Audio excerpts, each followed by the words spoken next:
Olá, bem-vindas e bem-vindos ao podcast do Monitor do Novo Debate Econômico. A experiência histórica brasileira mostra que o funcionamento da legislação punitiva que visa combater o racismo e a discriminação racial não foi suficiente para promover a igualdade racial em nosso país. Políticas de ação afirmativa foram criadas para tentar mitigar esse problema, mas elas até agora não tiveram impacto significativo na renda da população negra e ficaram em grande medida limitadas às instituições públicas. É nesse momento que nasce o Monitor do Novo Debate Econômico, MNDE, um hub de informações sobre novas maneiras de pensar a economia que hoje circulam na esfera pública, do Brasil e do mundo. O MNDE monitora o debate econômico e produz relatórios, artigos e podcasts sobre vários temas dessa agenda. Além disso, criamos em nosso site um glossário com os principais termos e conceitos das áreas da economia, meio ambiente, igualdade de gênero e igualdade racial. Tudo isso está disponível no endereço novodebateeconomico.org.br. É assim, todo junto, novodebateeconomico.org.br. Eu sou João Félix Júnior, coordenador do Monitor do Novo Debate Econômico.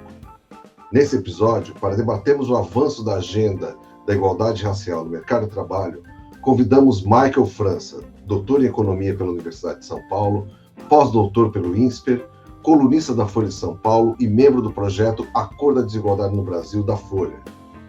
E também membro do Pacto de Promoção da Igualdade Racial.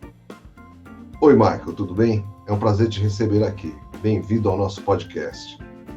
Obrigado, João. Para mim é uma satisfação enorme estar aqui com você nessa conversa hoje. Então, a gente, no Monitor do Novo Debate Econômico, tenta pensar, refletir sobre as possibilidades que o debate sobre a economia, mais especificamente, né, tem para as pautas como igualdade racial, inclusão de gênero, igualdade de gênero, pautas como meio ambiente. E no caso da raça no Brasil, a gente sabe que o Brasil é um dos países que, apesar de não ter tido, assim, de uma maneira sistemática, legislações racistas, como os outros países no mundo, né, a segregação na legislação, ainda que tenha traços disso, tem trabalhos que mostram que houve alguma coisa, particularmente nas políticas de imigração, né? O resultado final da desigualdade é muito parecido com os países que tiveram, às vezes até pior, né? E eu gostaria de perguntar para você, assim, o que você acha, quais seriam as maneiras mais viáveis da gente lidar com esse problema social tão grande que é o problema da desigualdade racial, né? Uma vez que a gente tem essa realidade no Brasil.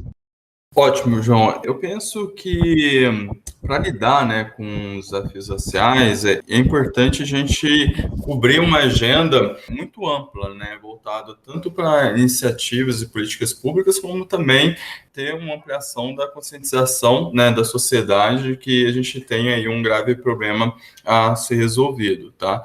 É importante dizer que o debate racial foi mudando muito aí nos últimos anos, né? A gente teve um primeiro choque, né, que foi a implementação das cotas raciais, que ampliou, né, o debate racial brasileiro de forma significativa.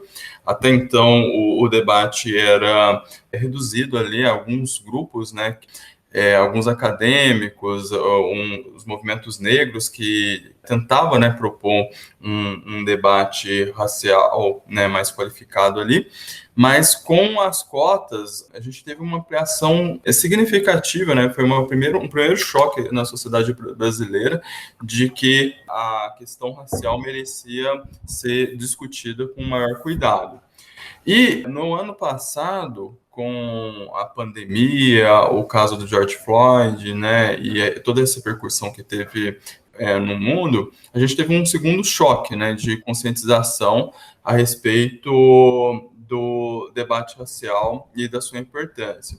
Então, a gente vive nesse momento, né, que a população, né, está ampliando, né, essa conscientização sobre os desafios raciais, que é um ponto muito positivo, mas, ao mesmo tempo, a gente tem que pensar um pouco quais que vão ser os rumos desse debate, né? Será que a gente vai conseguir ali criar um debate, né, construtivo, né, um debate qualificado, baseado em fatos, evidências, né, e assim a gente conseguir avançar como sociedade?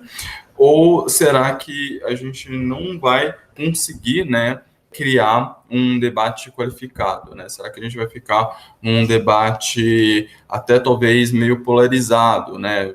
Eu costumo dizer que se você olhar para o cenário político, né, você não imaginava que, por exemplo, que no passado você ia ter uma polarização política tão acentuada ali entre esquerda e direita, né? A sociedade acabou criando mecanismos ali que faz a população formar grupos antagônicos de forma muito fácil. Por exemplo, a gente tem os mecanismos ali dos algoritmos das redes sociais. Então, nesse novo, né, cenário econômico que a gente está vivendo, será que a gente não vai ter um certo risco aí até de o debate racial não começar meio que se polarizar? Então, essa hipótese eu tenho levantado, mesmo que eu acho que pode ser considerado uma hipótese, no primeiro momento, com uma probabilidade meio baixa de acontecer, eu acho que ela não deveria ser descartada. Então, meu ponto é que a gente tem que aproveitar esse momento, né, de flexão, de uma maior atenção do debate para tentar avançar e pensar aí os melhores mecanismos, né, de a gente sair desses desafios que a sociedade brasileira tem. E para isso não é fácil, né, porque a gente sabe ali que a questão racial, né, a desigualdade racial está correlacionada com a desigualdade social, e por si só isso faz com que o desafio seja ainda mais acentuado.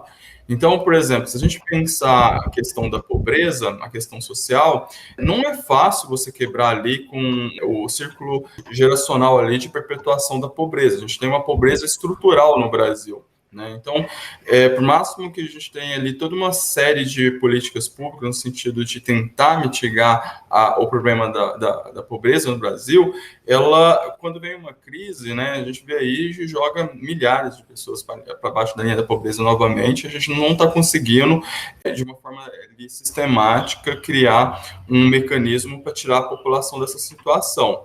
E aí, com a questão racial, a gente tem uma ampliação, né, na dificuldade de pensar a política social no Brasil, porque entra também o custo do viés racial, né? Então, você pega ali um negro e um branco no mesmo patamar socioeconômico, a tendência é do branco avançar mais do que o negro, porque o negro vai ter que pagar esse custo do viés racial. Tá? Então, ao mesmo tempo que a gente tem que preocupar com a questão, né, de formular ali melhores políticas públicas mais bem orientadas, no sentido de tentar quebrar com essa estrutura social de baixa mobilidade social, de alta desigualdade, a gente também tem que pensar mecanismos de mitigar esse viés racial que opera na sociedade brasileira. E para isso, a gente precisa, né, criar esse debate, né, mais qualificado, né, um debate que não envolva só, por exemplo, determinados setores da sociedade, mas a gente também tem que trazer, por exemplo, economistas, né, que muitas vezes não acabam participando, né, de uma forma profunda desse debate e acaba influenciando muito, né, a alocação ali de recursos públicos. A gente tem que ampliar a conscientização também desse segmento, né? A gente tem que ampliar a conscientização de uma parcela maior da sociedade e cada um, né, olhando ali da sua perspectiva, né, olhando ali de uma perspectiva diferente, né, a gente consiga ali criar elementos para avançar, né, nessa pauta que por si só não é uma pauta muito fácil, é uma pauta que tem muitas camadas, é uma pauta difícil de lidar, acaba envolvendo muita emoção, né, e acaba, às vezes, sendo usado uma perspectiva ali muito politizada. Então, a gente precisa tentar quebrar um pouco com isso e trazer mais fatos e evidências para a mesa e construir um debate mais qualificado, tá? Eu achei interessante você ter falado essa coisa das evidências. Você sabe que o GEMA, o Grupo de Estudos Multidisciplinares de Ação Afirmativa, aproveito para também, esqueci de dizer que esse podcast, na verdade, é uma colaboração entre o GEMA e o Monitor do Novo Debate Econômico. O GEMA surgiu, na verdade, há 15 anos atrás, no começo do primeiro debate sobre as cotas, né, na época que estavam debatendo as cotas, quando elas surgiram, né, exatamente com o objetivo, a missão de produzir dados sobre as políticas de ação afirmativa, sobre desigualdade racial no Brasil, Porque o debate público, uma das primeiras coisas que a gente viu de problema no debate público foi o fato de que tinha um monte de gente com um monte de opinião e muito pouco dado. Então, assim, as pessoas falavam sem saber exatamente o que era política afirmativa, como elas funcionavam, e geralmente tiravam conclusões assim catastróficas delas. Né? Era uma futurologia da tragédia que não ocorreu, inclusive. Né? É impressionante isso. Muitos cientistas sociais, inclusive, fizeram isso. Né? Então, eu acho super importante essa ideia, realmente, essa ideia de que o debate tem que ser feito, mas precisa ser qualificado por fatos. Mas você disse sobre as políticas de ação afirmativa, e realmente elas foram, assim, concordo, foram muito importantes para transformar o debate sobre raça numa coisa, assim, que pode ser feito na sociedade brasileira. Eu acho que criou um lugar para isso, né? Que antes tinha pouquíssimo lugar, né? Era uma coisa assim, as pessoas falavam, eram consideradas traidoras da nacionalidade, todas aquelas coisas que você já deve ter ouvido falar muito. Agora, as políticas de cotas, elas foram criadas, mas em grande medida por instituições públicas e em universidades públicas, não é? E aí, o que eu queria perguntar para você é o seguinte: como você vê essa coisa da ação afirmativa, né, das políticas de inclusão racial, para além das instituições públicas? E também, já aproveito, caso uma outra pergunta que é ligada a essa, para além da universidade, do ensino superior, para outras instâncias, como o emprego, por exemplo, que você sabe, como economista, que é importantíssimo no ciclo de vida das pessoas estudarem e conseguir um emprego, né, decente depois da formação. Ótimo, João. Então, acho que assim, tem dois pontos importantes aqui que a gente pode ligar, né? Uma delas é relacionada à formação, né? A questão educacional, e a outra é ligada ao mercado de trabalho. Partindo desse ponto de vista, e olhando ali para os dados, né, que a gente levantou ali para a construção do índice Folha de Equilíbrio Racial, o que a gente, eu, né, o professor Sérgio Firpo e o Alisson Portela, o que a gente encontrou, né, olhando ali os dados da PNAD dos últimos anos? Bom, se a gente pegar ali e usar a metodologia que a gente empregou, que é de calcular os equilíbrios raciais, né, sempre comparando ali o percentual de negros da população local com o percentual de negros em um determinado grupo de referência, por exemplo, ensino superior, a gente percebe ali que nos últimos anos, né, no ensino superior, em todas as regiões do Brasil, né, em todos os estados, há uma espécie ali de convergência, né, no sentido de ter um maior equilíbrio racial, tá? Então, se a gente traçar ali uma reta de tendência, indicaria que, por exemplo, em torno de 27 anos, a gente conseguiria ali obter um certo equilíbrio racial no ensino superior.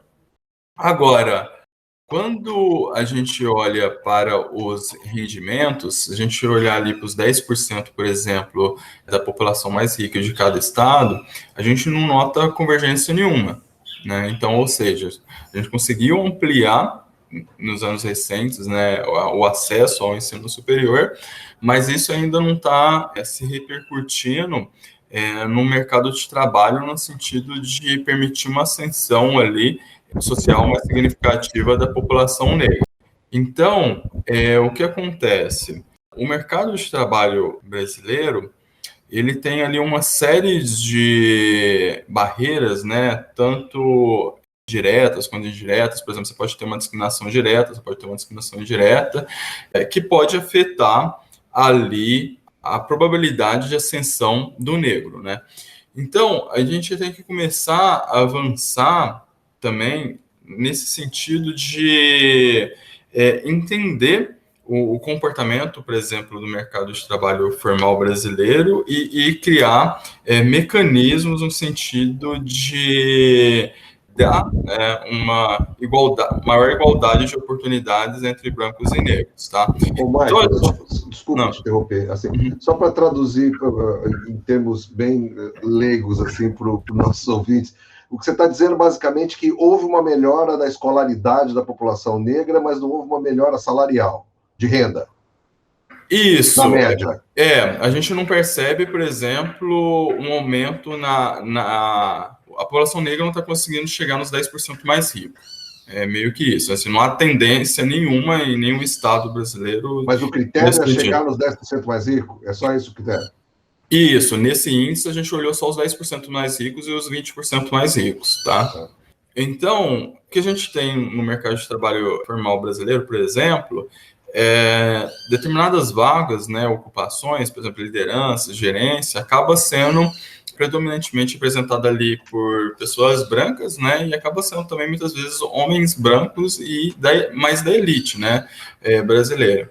Então, o que acontece? Na hora de, vamos supor que tem um processo seletivo que vai ter uma indicação, acaba que, dado que a gente é uma sociedade relativamente dividida, segregada, então o ciclo de amizade de uma pessoa ali mais rica, né, acaba sendo outras pessoas mais ricas, acaba sendo muitas vezes outros homens brancos. Então, no momento de você indicar uma vaga de emprego, né, acaba que você favorecendo, né, outros homens brancos, né, em detrimento, por exemplo, dos negros, né.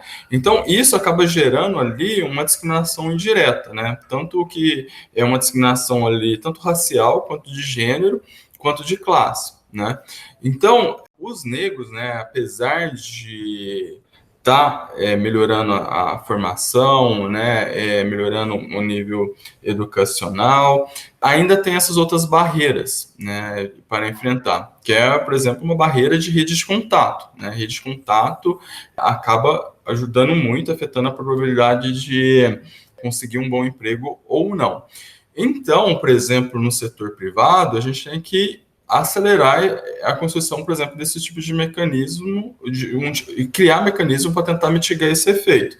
Então, por exemplo, se você tem um cargo ali, uma ocupação preenchida só por indicação, a gente tem que, por exemplo, criar algum tipo de legislação ali que, para concorrer àquela vaga, tem que ter pelo menos homem, mulher, negro, né? Porque senão acontece isso, né? Há uma perpetuação inercial da desigualdade, tá? E, além disso, a gente tem que olhar com mais cuidado também algumas empresas que estão, né, aparecendo aí na mídia como uma proposta, né, de inclusão, e entender se realmente essa empresa está preocupada, né, com a inclusão de fato, ou está aproveitando, né, esse novo cenário racial como uma estratégia de marketing, né? Então, por exemplo, uma empresa pode criar um programa de trainee para negros, né? E os negros entram e nessa empresa não consegue se ascender dentro dela, tá? Então, isso é muito problemático, né? Então, pelo que eu estou entendendo, o que você está sugerindo é que tenham realmente programas tipo de reserva, ou cota, às vezes, porque cota geralmente a gente aplica para grupos grandes, né? Quando você tem muitas vagas. Mas quando você tem, por exemplo, só uma vaga, ou uma ou duas, tal, vagas poucas ao longo do tempo que são oferecidas, é alguma coisa como que os gringos chamam de soft target, por exemplo. Falar, assim, nos cargos de chefia dessa empresa vai ter pelo menos 30% de negros ou 30% de mulheres, esse tipo de coisa. Essas seriam as medidas. Olha, eu acho assim, tem dois passos, né? Uma é, primeiro, garantir uma igualdade na concorrência, né, que é o que a gente não tem.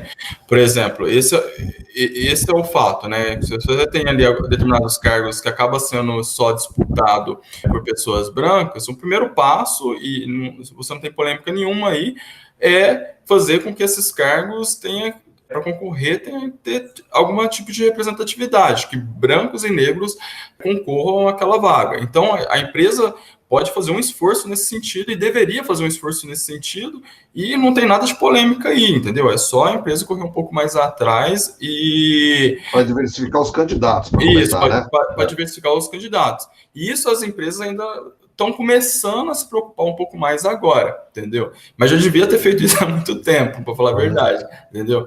A outra coisa é tentar pensar mecanismos mais direcionados para a população negra, né? Então, tentar fazer um esforço, né, ali direcionado no sentido de selecionar, né, mais candidatos negros.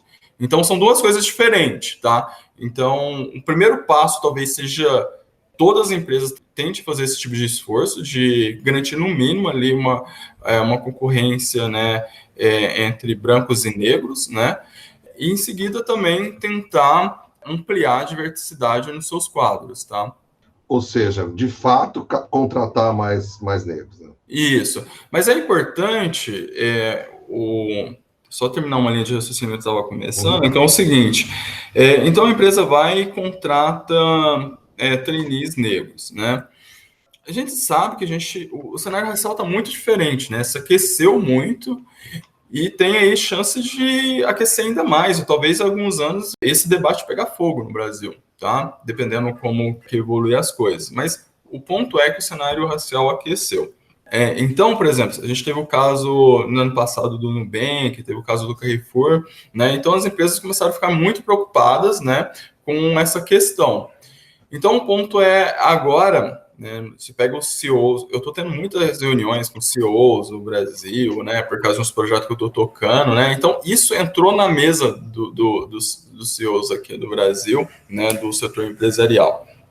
E aí é uma dupla preocupação. Uma é que a agenda racial se aqueceu, né? Outra é que a população negra, né, está tendo, né, maior poder aquisitivo, então é importante se preocupar também com um lado da população negra, porque isso também vai gerar uma maior lucratividade, pode ter um potencial de gerar maior lucratividade para a empresa. Então, nesse contexto, tem empresa que pode querer fazer, por exemplo, ações mais de marketing, né? Vamos supor que contrato trainees negros e esses trainees não avançam na minha empresa, ou pode ter empresas que realmente estão comprometidas em colocar, né, ampliar seus quadros e permitir uma maior mobilidade ocupacional dentro da empresa, tá?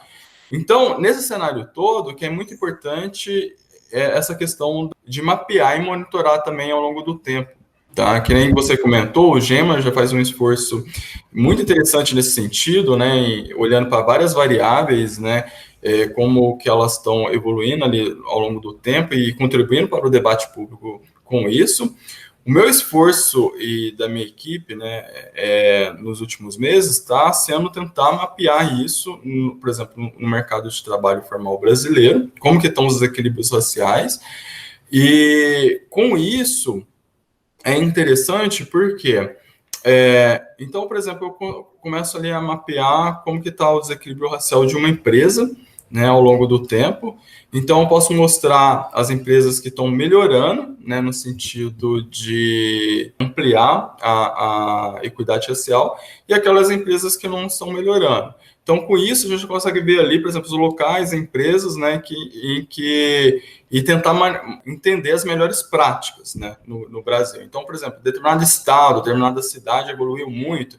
Será que foi uma política pública específica que aconteceu naquele lugar? O que aconteceu? Porque aquele lugar está, por exemplo, muito melhor do que outras cidades do estado, ou um estado está melhor que o resto do Brasil, ou uma empresa está melhor que o resto. Então, a gente consegue ter essa melhor visibilidade. Aqueles lugares, por exemplo, que não estão melhorando, a gente começa a colocar uma certa pressão também. Então, por exemplo, se eu tenho uma empresa, né, vamos supor, do setor bancário, se eu tenho um Itaú, que está muito pior que o Santander no equilíbrio racial, e dado que a agenda racial não para de aquecer, você começa a colocar uma pressão endógena ali para a empresa começar a mudar o comportamento, né? Porque até então a gente tem um problema que eu acho meio grave no debate racial brasileiro, por ele ser às vezes muito agregado, fica ali sempre nos 56%, etc. A gente perde essa dimensão mais micro, né? Então, por exemplo, eu posso falar que eu sou contra, né, o racismo, eu sou a favor da questão racial, etc., mas a tendência é sempre se jogar a bola para o outro por causa que você não está identificando onde que estão os problemas.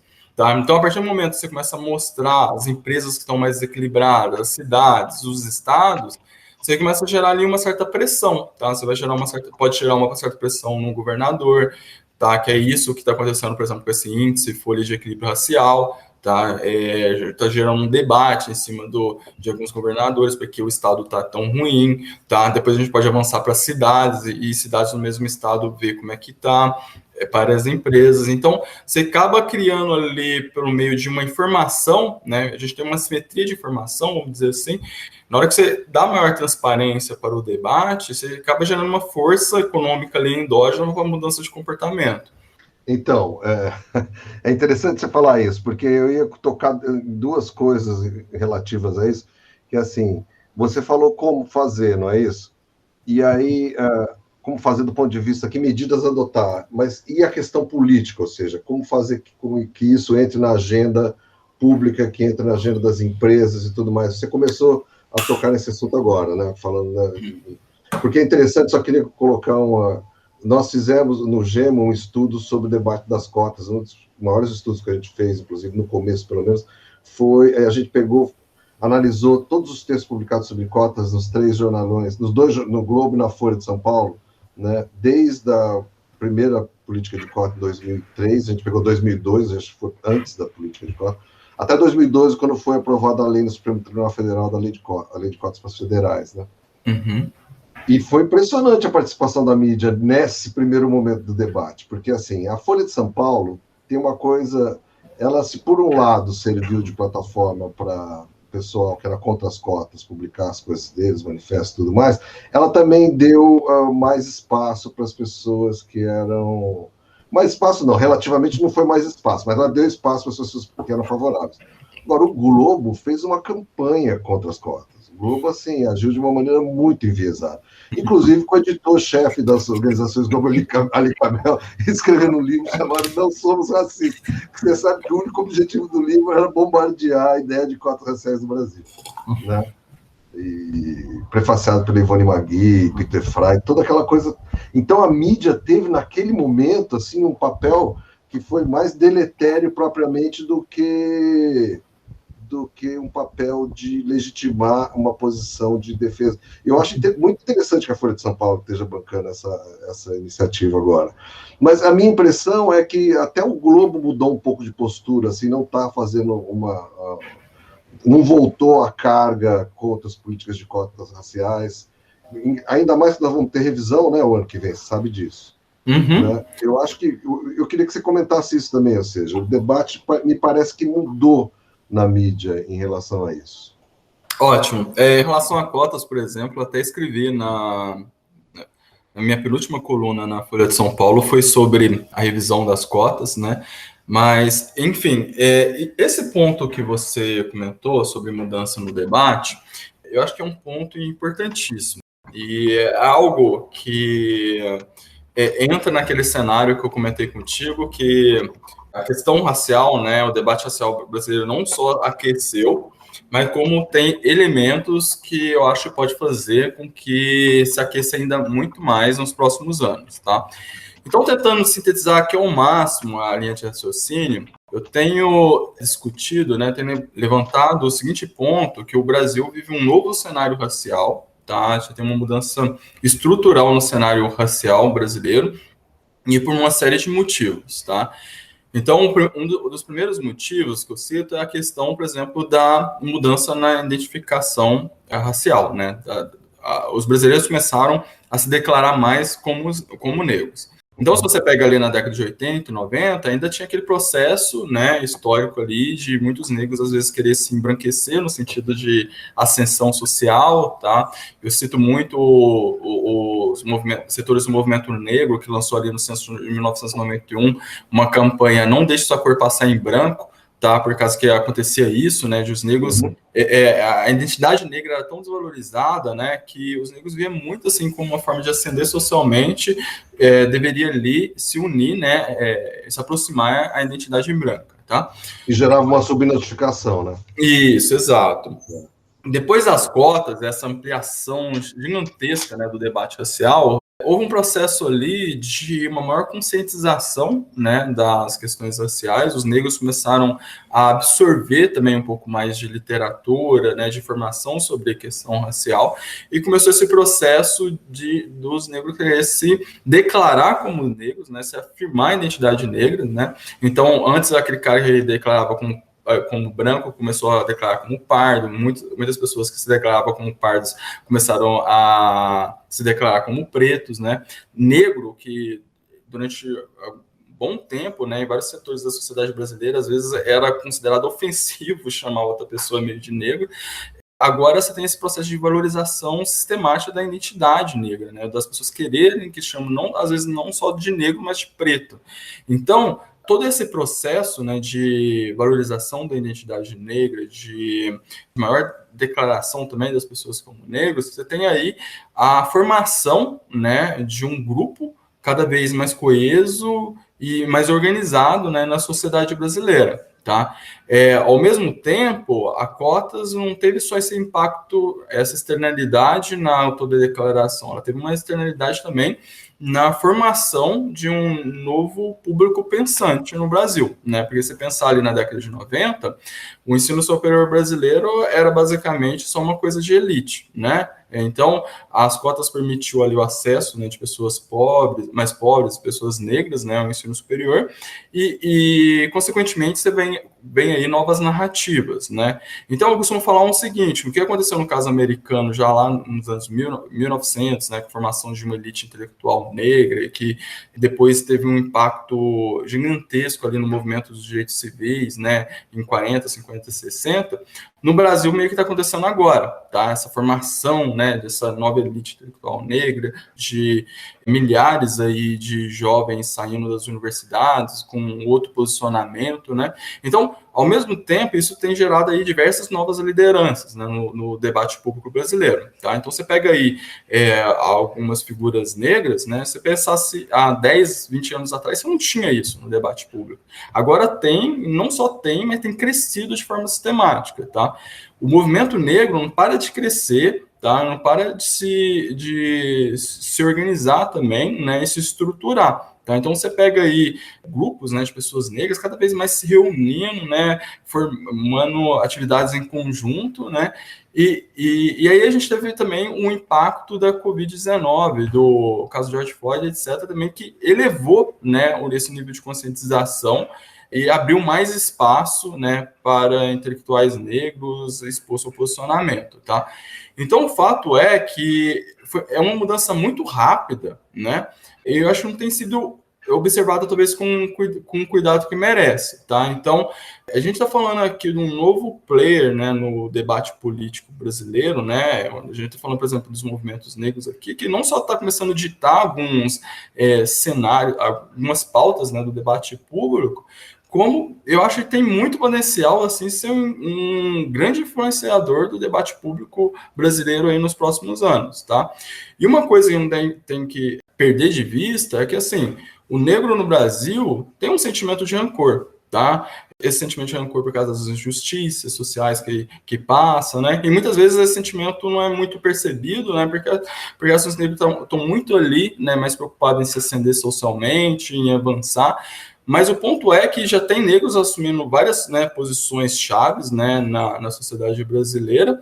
Esse sentimento de rancor, se ele não for bem administrado, pode até virar um sentimento de ódio, tá? Então, por isso que eu pontuo que é um momento muito fundamental de a gente tentar criar ao máximo um debate construtivo na sociedade brasileira e dar a atenção que merece, né, para o debate racial, porque a minha hipótese é que se tentar jogar para debaixo do tapete novamente, não vai dar certo, entendeu? Porque esse trem já ganhou velocidade suficiente e vai atropelar todo mundo que tenta entrar na frente, entendeu? Essa é a minha perspectiva do debate racial brasileiro. Posso te fazer um comentário? Sabe o que eu acho irônico? Você está dizendo as mesmas coisas que o Peter Frey e Ivone Magui diziam no debate sobre as cotas, para dizer que as cotas não deviam ser aprovadas, porque uma vez aprovadas, ele ia trazer o conflito social, a guerra civil para o Brasil, essas coisas. Eu não sou tão pessimista assim, não. Mas porque eu acho que as coisas estão andando. Estão andando até rápido, se for olhar os outros movimentos sociais. Eu sei que, obviamente, que isso assim, é até insensível falar dessa maneira, porque a gente está falando do destino das pessoas, gerações de pessoas que foram relegadas, não é verdade? Então, falando assim de uma observação meramente dos fatos. É claro que nunca é rápido o suficiente, não é verdade? Porque as pessoas estão vivendo nesse momento com a gente, partilhando do mundo. Mas eu acho assim, colocando em perspectiva, em comparação com as outras demandas, eu acho que é uma demanda que está ganhando mais legitimidade na sociedade. Como você mesmo vê, né? Agora você está falando da Folha de São Paulo, que é um lugar que até poucos anos atrás, assim, tinha muito mais corrência. Peter Frey, Ivone Magui, esse pessoal que falava contra. Não, mas esse ponto, só complementando, esse ponto que você destacou é importante. Não é que é uma visão pessimista, assim, é uma visão que você tem um cenário que está mudando muito rapidamente e o equilíbrio final dessa mudança, esse ponto de inflexão, a gente não sabe para onde que vai. Entendeu? Esse que é o meu ponto. Será que a gente vai conseguir construir um debate cada vez mais construtivo, baseado em fatos e evidências? A gente vai sair desse atoleiro? Será que esse debate vai talvez piorar ali as relações raciais? A gente não vai conseguir avançar como sociedade? O equilíbrio final a gente não sabe. Então, tem várias possibilidades que pode surgir dessa ampliação do debate que é totalmente errado. Você pode colocar algumas hipóteses aqui, mas não dá para prever. Agora, meu ponto fundamental é que eu acho que assim, a gente chegou num nível de discussão que não dá mais para tentar jogar a discussão para debaixo do tapete, entendeu? Esse é meu ponto, entendeu? Então, não vai acontecer isso mais, porque já teve muito espaço esse debate, tá? Você tem figuras negras e não negras também que apoiam o debate em vários setores da sociedade, né? Então, eu acho que a gente tende, né, a só ampliar, né, a conscientização dessa causa e espero que a gente consiga construir um debate construtivo. Tá? Mas, Michael, deixa eu falar uma coisa para você. Uma das razões de a gente criar o monitor do novo debate econômico é uma percepção de que o debate econômico, que é uma coisa tão fundamental para as sociedades, na verdade, assim, para a reprodução da sociedade, ele particularmente uma seara onde se joga muito debaixo do tapete. Eu gostaria de ouvir a sua opinião sobre isso. No meu ponto de vista, muito por debaixo do tapete esse tipo de discussão, porque você vê esses grandes debates, esses artigos, vários editoriais de jornais, inclusive, dedicados, e o jornal inteiro, o Valor, dedicados a discutir política econômica, ou seja, como o governo deve tratar. Não vamos nem entrar no setor privado, só política econômica, a gestão do Estado sobre a economia, eles raramente citam qualquer questão relativa à desigualdade racial. Você tem um caminho muito grande a caminhar, a ser trilhado nessa seara. O que você acha? Não, acho perfeito, João. E esse foi exatamente o tema da minha última coluna da Folha, né?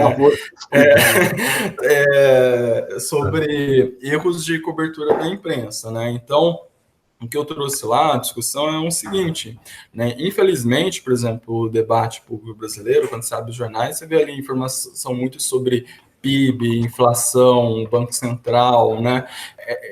Esses assuntos mais macro, né? Da macroeconomia, sendo que na hora que você pega, né, o debate econômico, né, em várias escolas do mundo, né, é um debate ali muito mais micro, né, o pessoal tentando entender ali mecanismos que vai afetar o desenvolvimento humano, que vai afetar o viés de gênero, o viés racial, desigualdade. Então, a gente realmente tem um problema na imprensa do Brasil, que meio que tem esse costume de pautar muito a macroeconomia, tá? Achando que, por exemplo, reformas vai resolver todos os problemas, quando na verdade não vai. Tá? A gente tem várias outras coisas ali para lidar e a gente não está lidando. Tá? Então, há, né, esse problema expressivo no debate público que a gente tem que evoluir. Tá? Mas, assim, eu acho, né, eu tenho levantado essa bola também, assim, o erro também não é só da imprensa, tá? A gente, como acadêmico, acho que tem um papel também fundamental nisso, porque muitos acadêmicos no Brasil estão ali fechado, né, na academia, na nossa bolha, querendo só discutir entre a gente e não tem, por exemplo, o interesse assim, de tentar dialogar mais, né, com a sociedade, levar mais informação para a imprensa, né, de explicar para a população os resultados científicos, os resultados disso. Né? Então, os acadêmicos, eu acho também que precisam se mexer um pouco na sociedade brasileira e tentar levar maior informação para a população e para a imprensa. Não, assim, sem sombra de dúvidas, os acadêmicos são muito, assim, circulam muito dentro da própria Torre de Marfim, como dizem. Agora, assim, é inegável também que, no caso da imprensa, não se trata somente de uma, assim, falta de posicionamento dela em relação a esse debate, mas a mim me parece assim, por exemplo, o debate, a defesa apaixonada da restrição do gasto público, a defesa apaixonada da manutenção desse teto de gasto como a gente tem hoje no Brasil, é algo que a imprensa faz, inclusive nos seus editoriais, é algo que tem um impacto desproporcional, para usar um termo muito aplicado nos Estados Unidos, por exemplo, sobre a questão racial, um impacto desproporcional sobre os negros no Brasil terrível, né? Ou seja, se você tem pessoas que dependem da Seguridade Social, de políticas públicas, né, do gasto público, né, quanto mais pobre a pessoa, mais ela depende disso. Então, assim, não é uma coisa racialmente neutra ter uma postura dessa. Eu acho que o ponto que você destacou, que eu acho que talvez seja o cerne da questão, é assim, o viés de apresentar só um lado da história. Né? Então, tudo que é tipo de argumento, evidência, que é a favor, né, do teto de gastos, esse tipo de coisa, está ali e não abre espaço, né, para os outros argumentos. E nesse aspecto, eu concordo plenamente com você, que eu acho fundamental. Também que foi um tema dessa minha última coluna. Que o jornal tem essa visão muito viesada, né, e muitas vezes é importante você abrir espaço para diversidade do pensamento, né?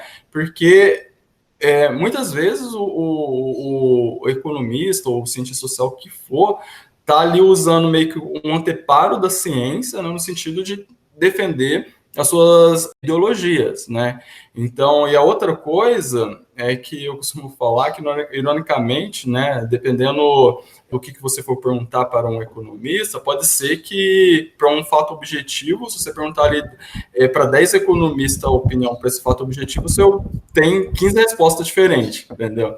Então, por isso que é muito importante a gente ter essa diversidade, claro, né? E o jornal tem, né, que atender a isso, né?